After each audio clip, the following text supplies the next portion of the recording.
goes into the syringe. There's a tube with a spring in it, so that makes the needle pop right back up. You can put liquid into the syringe, and it'll go up into the handle of the plunger. Doesn't hurt a bit. Needle goes into the syringe. There's a tube with a spring in it, so that makes the needle pop right back up. You can put liquid into the syringe, and it'll go up into the handle of the plunger. Doesn't hurt a bit. Needle goes into the syringe. There's a tube with a spring in it, so that makes the needle pop right back up. You can put liquid into the syringe, and it'll go up into the handle of the plunger. Doesn't hurt a bit. One, I don't think we're going to eradicate coronavirus ever. I think it's going to be with humankind forever. Secondly, I think we may get to a point where coronavirus becomes a seasonal problem. I don't want to draw too many parallels with flu, but possibly that is the kind of way we would learn to live with it. And the third point is, do I think there will come a big moment where we kind of, have a massive party and throw on masks and hand sanitizer and say that's it, it's behind us, like the end of the war? No, I don't. I think those kind of habits that we've learnt from that clearly stop the spread of other respiratory viruses, such as flu, will perhaps persist for many years, and that may be a good thing if they do. Most of you probably realize that Western medicine only suppresses symptoms. Everyone clear about that? I don't know if you're aware of this, but the leading cause of death today in the US and the UK is still heart disease. Number 2 is cancer. Number 3 is called iatrogenic disease. Ever heard of that? Iatrogenic disease is the third leading cause of death in our culture, and what it means is the mistakes of doctors in medicine. Doctors kill more people than anything besides cancer and heart disease. Okay? Now, most people don't die from medicine, but nobody ever gets well from it either. And you want to be clear about this, because what taking toxic substances like drugs into your body can do is it can suppress symptoms. And that's good, right? Well, there's always that one guy in the back, but nobody else wants to experience pain, right? Most of us don't like pain.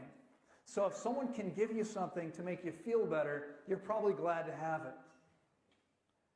But there's a problem. The problem is, there's a couple problems.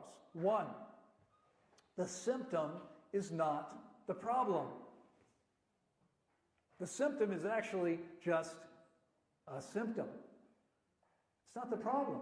We interact with symptoms like they are the problem. Okay, but they're not.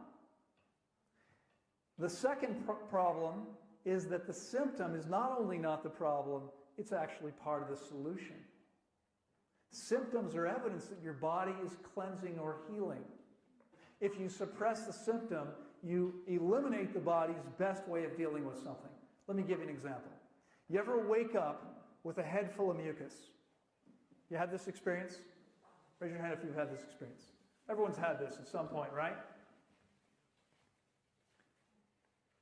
So what do most people do when this happens? They go into their bathroom, they walk to the medicine cabinet, they take something out. Most people already own the products, right? They swallow something, and in 30 to 120 minutes, the mucus is gone. They take something to eliminate the mucus, to dry it up. And they feel better, and they think that they are better. But we need to ask an important question. Why was the mucus there in the first place? Why did your body create this mucus? Anybody? Maybe it just didn't like you. Your body creates the mucus to encapsulate and help you more rapidly eliminate something that's harmful to you. If you get rid of the mucus, how does your body get rid of that substance? Not very well. So we take these drugs, could be prescription, could be over the counter. What happens is we still have the original substance the body was trying to get rid of, and now we have the drug as well. We're more toxic than we were before. Can you see this? Does this make sense? It's not helping us. Okay, we feel better, but we're trading off feeling better now for long-term health.